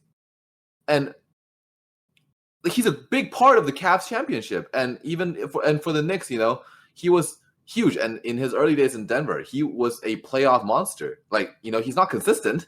But nobody's needs. If you need JR to be consistent for you to win, your team has already not been built well. Problems. Yeah, has bigger problems. Right. Yeah, JR is like, when you play like a game, right? And you like it's like you play like an RPG game, right? It's like you got your character built. It's like JR is like it's like a critical hit. If it crits, you won, right? But if it doesn't crit, like you should still have a strong enough character to keep going. Yeah. Right. So yeah. Yeah. Lakers go to the conference finals. Yeah, and for the other matchup, I have Clippers against Denver. I have Clippers in 5. I have Clippers in 5 as well. Yeah. I think Jokic is a great player, but Jokic doesn't necessarily scream paint threat. I think Jokic can be stopped by Paul George, for example, in my opinion. I think Jokic usually plays around the 3-point line as he should. And I think the weakness for this Clippers team is if you have a very dominant player. Mm-hmm. Like if you have someone like Karl Anthony Towns, if you have someone like DeAndre Ayton, like that's gonna like I'm not saying they will win the series for you, but that's gonna pose a problem for the Clippers that they're gonna have to change up how they exactly. So I feel like Nuggets is just you're gonna fall right into the trap of the Clippers defensive scheme, and I don't think it's going to look good for them. And I don't think Nuggets is a playoff team either way because there's no obvious leader in the team, I think. Yeah, for sure. Is it Jamal Murray? Is it like is it Jamal Murray? Is it Jokic? Is Jokic personality really the leader type? I don't know, and I think they don't have And I'm one of those people that believe in the more old school mentality that jump shooting teams don't win championships unless you're the Golden State Warriors. Well, I don't even think they were a strictly jump shooting team. Right. Now with KD. Okay, I mean I'm saying before. Yeah, before. Well, I mean before they won from luck, really, from injury luck. Right, and Steph and Clay are really the top, like two of the top. And they're the greatest shooters. So two of the top 4 shooters of all time. Like it's them and Reggie Miller and Ray Allen, right? Yeah. So I don't think that's what Nuggets have, obviously. Yeah, well, we'll see. But for sure. All right, Lakers. So the battle for LA matchup. People have been hyping all year. I think we're gonna have a different take on this one because I have the Lakers in 6. Wow, I have the Clippers in 6. Really? You think the Clippers got late? Oh, that's interesting. Yeah. I think the Clippers just have a better consistency. Who gonna stop AD? What? Who's gonna stop AD? Who's gonna check him? I don't think it matters, really. I don't think AD is consistent enough to matter. Wow. Not necessarily to matter. Obviously, it's going to matter, but I think the Clippers are just like too consistent. Lakers. I feel like any team with LeBron is like you just don't know what's going to happen. Like something can go horribly wrong. That's interesting. That's definitely. I think I just don't see them stopping LeBron. Like, when LeBron put his mind to it, Kawhi is the person who stopped LeBron for the Spurs. Given that he's like slacking on defense nowadays since he has to take more of the offensive load. Right. And that's fair. And if Montrezl Harrell makes it back, that's going to be a problem for Lakers because Lakers. Yeah. I'm expecting. But there are some X factors on the Lakers too. I feel like Dwight Howard is one of them. That's true. Dwight Howard. It's so inconsistent though. Like, do you really trust Dwight to be the deciding factor for you to beat the Clippers? Who's defending Kawhi? LeBron? LeBron has to take the offensive load. Danny Green, maybe. That's fine, I guess. They play together. They know how each other. They know how he knows how Kawhi plays, right? They were close. Green hasn't been like amazing. So. No, he hasn't. But you don't need him to be amazing. You just need him to defend, right? Yeah. But yeah, no, I just personally don't like. It's LeBron. It's LeBron. It's LeBron. Like, what else is there to say for me? It's like it's LeBron James and there's Paul George. It's like. Yes, Kawhi Leonard is a great player, but I feel like LeBron, I think Kawhi Leonard is one of the greats of this decade, but LeBron is one of the greats of all time. So I felt like LeBron really wants a chip in LA, and I felt like he has the ability. He has been, recovering his body, and he's been able to put the work down. He's been able to turn it up. I'm not confident, but I am. I can definitely see LeBron, just take it to another gear, right? Well, even playing in the regular season, I think LeBron did take it to the playoff gear, against the Clippers. Right. And it was close, man. It was like too close for comfort. Right. That's true. That is true. But again, I think I like Dwight Howard because I think Dwight has a lot on the line because this is his legacy right now. That's true. If you imagine Dwight Howard, NBA championship. Yeah. That's like JR. When JR won the ring, JR Smith, NBA champion. Like, yeah. But who would have thought? Yeah, exactly. But Dwight Howard is like people forget that Dwight Howard is probably the best center in the last in the 2000 to 2010, right? Not probably. He is the best center then. Yeah, I mean Lou Wills is gonna need pop off. Like, end of story. Really. Right. I think that's a good point. And I think Pat Bev is out for a while, right? Yes, I'm not sure. He'll be back though. He'll be back. Right. I think, but Pat Bev is on the injury roster. Is on the injury list. So I am. Oh, I lied. There's no injuries on the Clippers right now. Oh yeah, I think they just got everyone back. I think. Oh, Something like that. okay. That's gonna be a good game. So I guess I guess it could go either way. But I if I were a betting man, I put my money on Lakers just because LeBron. Interesting. I do hope LeBron wins. Like I want to see the Lakers win. I want to see LeBron, Right. Usurp Jordan. But anyway, that's Right. another story. All right. In the East, this is going to be very different in my opinion. So We'll see. We'll see. Let's start with the easy ones. Bucks. The first and the 8th seed matchup, and the second and the 7th. So Bucks against the Bucks against the Magic, and the Raptors against the Nets. I have both. Let's do it in order. Okay. Okay. So Milwaukee, Orlando. Yeah, Milwaukee in 4. Yeah, Milwaukee 4. Okay, moving on. Moving on. Okay. Indiana, Miami. I have Miami in 5. I have Miami in 6. Yeah, I can see that. But Sabonis is out. Sabonis is out. I think Oladipo's still not his old self. Turner is just coming back from injury. TJ Warren is just coming back from an injury. I just don't believe they have what it takes. And they basically need Warren to carry them. And I think Miami's a better coach team. And they have the problem with Pacers. They have very little depth because after Jimmy Lamb was out for the season with an ACL injury, I don't see anybody off their bench to be able to take up that role to kind of be the spark plug that they need, right? Mm-hmm. Yeah. And let me take a look at their roster right now and then see what we're working with, because I really like the Pacers. Pacers. Sabonis is one of my favorite players. Same. I wish we got Sabonis. Yeah, y'all should have tried. We just made too many mistakes in the offseason to even try. Right. So if you look at their injury list, so TJ Warren questionable for game 1. Miles Turner will not play in the game 1. Oladipo will not play in game 1. Sabonis is out for the indefinitely, and Jeremy Lamb is still is out for the season. So I think that's their 5 best player other than Malcolm Brogdon. So I just don't see there's a way they can stop. Malcolm Brogdon's playing though, right? Yeah, but that's one player. Right? Who you gonna stop? Let me see who else they got on the depth charts. So they have T.J. McConnell, Aaron Holiday, Justin Holiday, Doug McDermott, Goga Bitadze. I don't know how to pronounce his name, but you know who I'm talking about.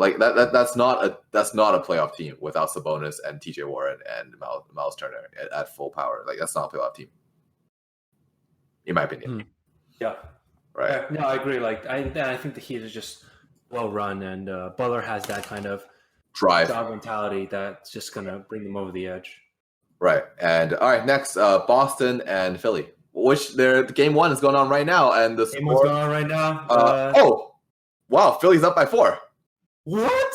I saw Boston was up by 8 before 10 minutes ago, 20 minutes ago. Who the fuck?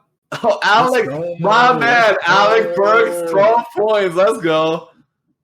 All right, yeah. Well, I still think Boston's gonna win. Oh, dude, do you remember NBA 2K? I think 2K18 GOAT. Shake Milton. Yeah, I love Shake, man. Dude, I wish we got him. Dude, this dude torches this dude torched me in the when you play 2018, you're a rookie and you match up against other rookies and in the practice game. This dude torched me every single time. Yeah, talk to me about Terrence Jones, man. Terrence Jones, 2K16 beast. Oh yeah. Absolute beast. Poor man. Remember Terrence Jones? Poor man's LeBron. Yeah. Homeless man's LeBron. We're like, okay. Let's see. Yeah. So I have Boston in 5. Actually, I have Boston in 5 as well. Really interesting. Yeah, I have Boston in 5. Well, things will change if Philly wins this game, but I still think Boston's got it. Wait, is Boston? Are there any injuries in Boston? Oh, none. I think Kemba's having an off game. They're having an off game, or is Thibault just destroying them? I don't know. But the bench players are playing well. Alex Burks. They need them to. That's the only way they can win. Yeah, but that's not gonna last. Yeah, last matchup, Raptors and Nets. I have Raptors in 4. Raptors in 5. I'll give the Nets a game. Oh, because you think Brooklyn will sneak in a game? Yeah, like they did with Philly last year. Yeah, but that's D'Lo though. And I don't like D'Lo. I know, but that game that they won is D'Lo though. I mean, we'll see, man. Toronto in 5, Toronto in 4, I definitely can see. But I just, I feel like Brooklyn has that kind of mentality where they're just gonna force one game go their way. Right, that's fair. That's fair. I can give them one, but it doesn't matter, right? The end result is that Raptors are going to have an easy series. Yeah. All right. So Miami. So this is a second round. Right. Miami and Milwaukee. I had Milwaukee in 6. I have Milwaukee in 5. 5. I mean, I can see that. I think we talked yesterday about this, actually. I think Milwaukee matches up against Miami extremely well because if you look at Miami, Bam Adebayo is a big factor. And Bam Adebayo running into Brook Lopez is not great. Brook Lopez is a stopper. Brook Lopez is a shot blocker. And Brook Lopez isn't paying the paint, which despite how good of a perimeter defender Bam Adebayo is for a big man, he's going to be dragged out of paint, and that clears room for Giannis to go in and nobody else to check him, right? Because the rest of the they have a bunch of white guys in the paint, right? They got Myers Leonard and Kelly Olynyk, who's going to check Giannis. Mm-hmm. So yeah, 6-5, but I gave him 6 because I think Jimmy Butler would just like will it. You know what I mean? Yeah. I see that happening as well. But I can definitely see Butler. We have a consensus here, but I want to talk about this one is Boston and Toronto. This is the most interesting one. So I'll say it first, okay? Okay. I have Boston in 7. Boston in 7. Yeah. Wow. Interesting. All right. I have Toronto in 7. This took a lot of thought. I could not decide on this. I genuinely cannot decide on Boston against Toronto. I don't know. I genuinely don't know. Like it could go either way. Like really, this is a toss-up. It's Toronto has the stoppers to stop Boston, but Boston has the guns to outgun Toronto. They both are coached meticulously. Yes, that is very true. But I still gave it to Toronto. I don't know. Boston, they're really well coached, but they haven't really pulled it together in the regular season. Toronto has. Right. And Toronto, they have that mentality where they're like, we just won. We just won. You know what? I agree with that. And then the biggest thing is that Boston does not have the depth. Yeah. Well, yes. They have decent depth, but not enough. Like Boston's best player in the second unit is Marcus Smart, but that's no spark plug. There's no scoring off the bench other than Enes Kanter, who neither of us are particularly big fans of. Yeah, I think he's not great. I just don't see anybody scoring off the bench in the second unit, and that's going to be, I think, difficult. And despite them all being healthy, I just don't see them. I guess you're right. You're right. You're right. But I really like Jaylen Brown. He's one of my favorite players to watch. I mean, bro, I love Tatum, man. I think Tatum is a beast. Yeah. I liked him since the draft. And you know what? If you have Jaylen Brown, you have Jason Tatum, and you want to put a point guard with him, my pick will be Kemba Walker. Because I agree. No, I agree. Like, I think Kemba's a perfect guard to go along with. Exactly. He is a selfless veteran. He is not there to get numbers anymore. He has outperformed all his career expectations already. And he is older. He's on the decline. He doesn't need more personal stats. He's not going to take the ball away from the young player to develop. He shares, he shoots, he stretches the floor, he finishes in the paint. He does a bit of everything, right? And he's a good communicator. He's a good leader. And I think him and you know what? And you know what though? Maybe not for the price, but if you have Kemba Walker, Jason Tatum, and Jaylen Brown, your small forward, I would have Gordon Hayward. Maybe not for the price, but that fit is just meticulous. Yeah, Gordon Hayward. Sure. I agree. Boston's really well put together, man. Exactly. Yeah. Shout out to Ainge, man. But Gordon Hayward is not a superstar. But here's the thing about Gordon Hayward. He's a star. He's good enough. Yeah, it's not just that. It is that Gordon Hayward has one skill, and one skill only, is that he does not take bad shots.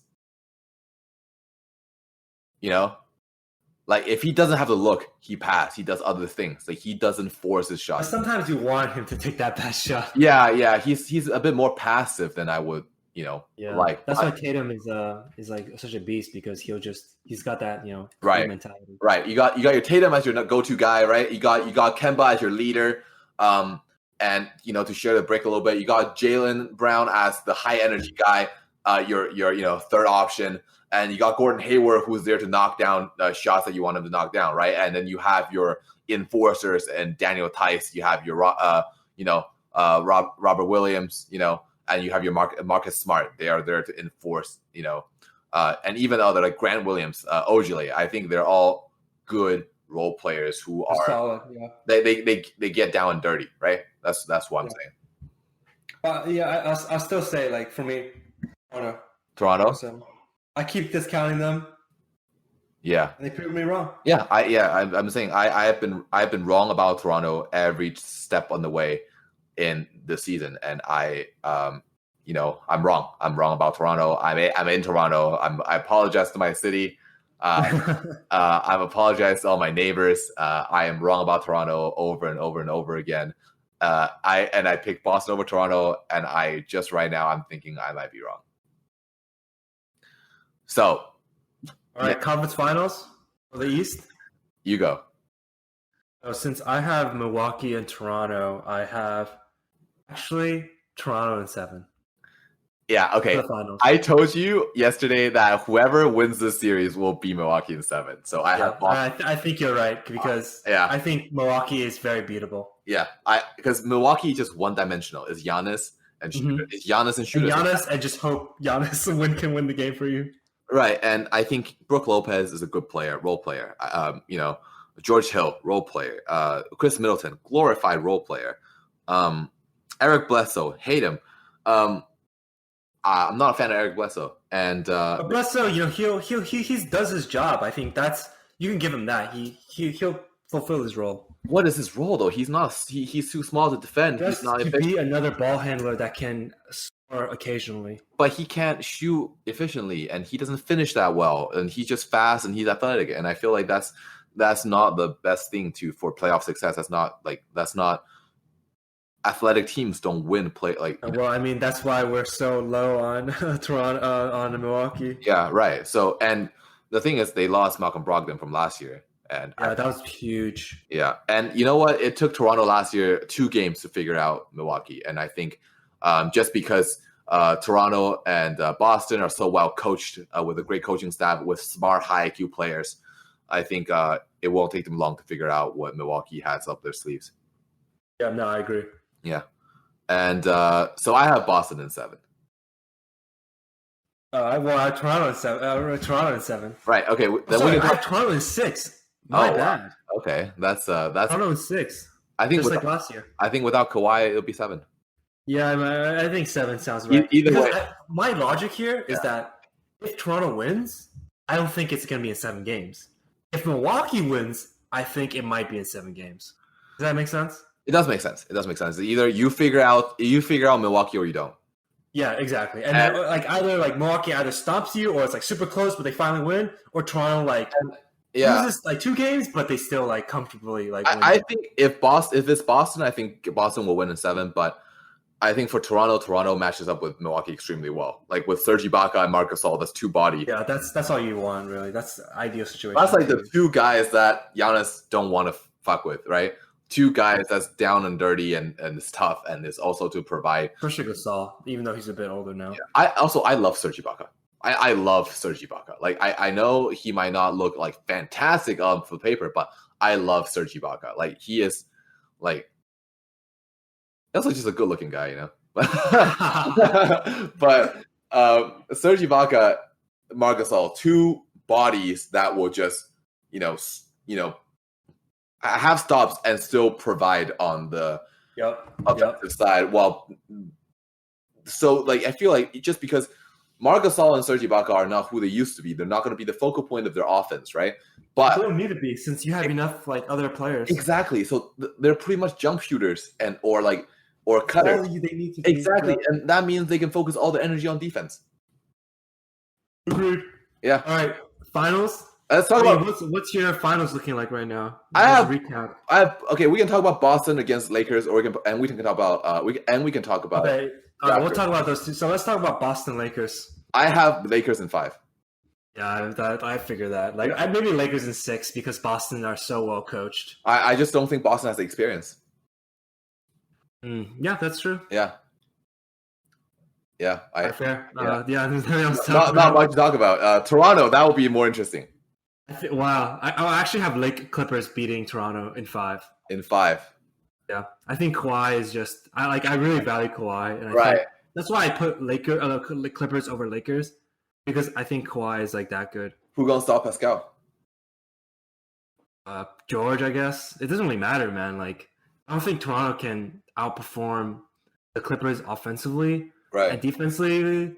Defensively, the Clippers are good enough. Like Gasol is unplayable that series. What's Gasol going to do on the court? Right. Gasol was not amazing, but Ibaka was amazing. Ibaka will be decent because he's a little faster. Right.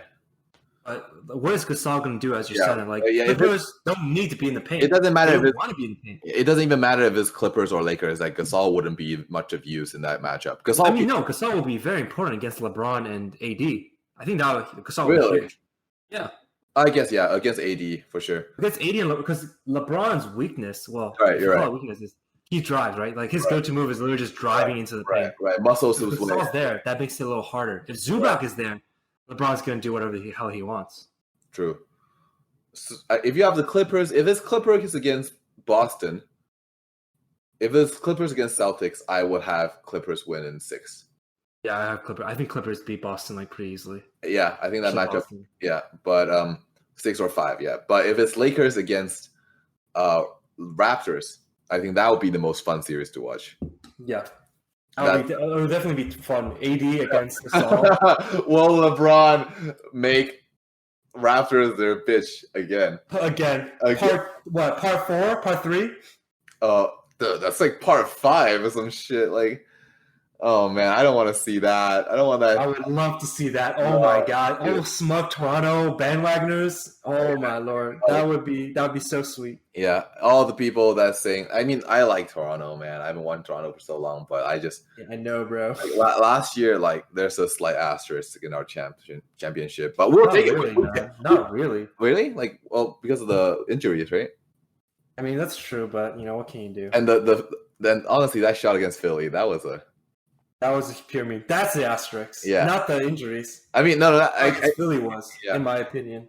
Yeah, but you know what I mean? Like, it's like Toronto, I think Toronto against Lakers, I think, like, I'm not sure. Is that an okay thing to say on an NBA podcast? I'm not 100% sure. But I think that it's up to LeBron. It's really up to LeBron and how. Yeah. The Lakers live and die with LeBron, as typical to any LeBron teams. Right, but this is LeBron. And you know how people say Anthony Davis is LeBron's best co-star yet? I don't think that's true. Who is Wade? Wade. I don't know about that. I take Dwayne Wade of all time over Anthony Davis easily. Wade. I mean, right now, yes, because he won with Shaq. He won one with Shaq. Right, and Wade isn't exactly like kind of getting carried by LeBron and all those heat chips either, right? So, I mean, I think that the chips he was maybe in 2011 he wasn't. I don't know. I mean AD is good, but like Wade and AD will need to prove himself. Basically. Let's just say AD is not Wade and Bosh, right? Yeah, that's fair. Yeah, and AD isn't Kevin Love and Kyrie Irving either. Well, I would put more value in AD actually. And then Kevin Love and Kyrie Irving. Mm-hmm. And let's not forget Tristan Thompson in his prime. That's fair. And J.R. Smith in his sub prime, but still pretty good. But definitely playable, very very usable. And who else they got in that team back in the day? In that 3-1, who else they got? Shumpert. Oh, Iman Shumpert. Yeah, I mean, so it's really up to LeBron. I think. Oh well, let's agree on this though. I think no matter who comes out of the East, out of everybody that can come out of the East, the Raptors will give LeBron the biggest problem. Yes. Yeah. Maybe Milwaukee because Giannis can defend LeBron. Yeah, I don't think Milwaukee will make it out of the East though. Yeah, I don't think so either. Which is crazy to say. Yeah, I know. But it's so one-dimensional. I think Giannis is really good at what he does, but he only does certain things. Mm-hmm. like I think he doesn't have this. Like I don't know. He's got good footwork, but I feel like unlike LeBron, who outmuscles people, Giannis kind of outspeeds and jump over people, right? And LeBron is like kind of has a combination of speed, muscle, and finish and all that, right? And Giannis has to dunk it. LeBron can just lay in. And It'll be one of those things where, like, if the Lakers win the championship, Mhm. everyone will be like, "Oh, I knew the Lakers were going to win the whole time." Like, obviously, LeBron, AD, who was going to beat them, right? Right. But if the Lakers don't get to the championship or lose the championship, you're like, "Oh, it's so obvious. Lakers didn't have a good team together. They weren't well built. Pieces didn't fit." Like, it's kind of one of those situations where if you're the Lakers, there's no winning. At least among like the media. You know, I just realized we have completely forgotten the existence of Kyle Kuzma. Oh, right, that's true. And I think that is, and I think that is that is essentially the problem with Kyle Kuzma. Is that he is playing very forgettable. Do you know what I mean? Oh, he's going to be important this in the next 2 months. He better, right? Because that's their third option. Yeah. I think Lakers got it this year, in my opinion. I think this is LeBron's legacy on the line. I think after this, I think AD might leave after this because LeBron. If they win, AD's not going to leave, bro. I don't know about that because LeBron is getting up there in age, right? Or LeBron, I think LeBron is gonna. He knows, like, he's not gonna be in the Lakers for a long time, bro. Yeah, I mean, LeBron's like what, 30, 35, 36? I can see AD staying like a long time, and then LeBron leaving before AD leaves. Yeah, I mean, LeBron's 36, turning 36 years old this year. Like he's crazy. He's got like that's crazy. Like he's probably gonna play like for like 2-3 more years, but like he's not gonna be LeBron James forever. He's gonna be like a 20-point guy, not super efficient.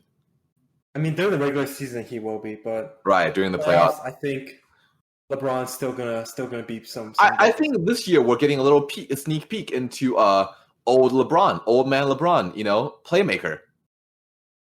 And you know what? I don't hate it. If LeBron can take a pay cut and bring another star in, and continue to be a playmaker, he's going to win a lot of chips. But I don't know. He already signed a contract. I think it's great, man. I imagine if LeBron came in the league today, he'd literally be Doncic, but better in every way. Yeah. If he came in the league today, he would literally be like Doncic plus Simmons, but better at everything. Yeah. He's a beast, man. I think, yeah, like because the league today is soft, right? Yeah. Back when LeBron came in, it's a bunch of tough guys. Like Alonzo Mourning was still playing. Like you gonna drive on Alonzo Mourning? Like arenas. Like oh, shout out to the No Show Gill podcast. Oh, I listen to that shit all day, man. But yeah, for like LeBron came in the league with a bunch of tough guys, and it's difficult to kind of be like as more of the tough guys get phased out of the league. He really started, you know, running them down. Also, by the way, Boston's up by 6 now. Oh, really? What quarter is it? Like, how much time is left? Fourth quarter. Jaylen Brown popped off. Jaylen Brown just got like 14 points in the last quarter or some shit. Jeez. Yeah. I want to watch that game. All right, we out here? We done? Yeah. This is a good recording session. This is the first. All right, good pod. Good first pod. Yeah, good first episode. Next time, we gotta. I think for the next episode, we're gonna wait. Coming up. We'll probably talk about the draft next. Right. We're gonna probably the off seasons for the Knicks and the Suns. Right. Yeah. That's definitely. We're gonna talk about the draft board a little bit once the lottery comes out, and that'll be pretty interesting. I have some studying to do on the draft board still, and I definitely have a lot of opinions about what the Suns should target in the offseason. So it's gonna be a fun one. I just have hope, but we'll see. All right. Despair. All right. For Bye, sure. guys. Peace. All right. Cheers.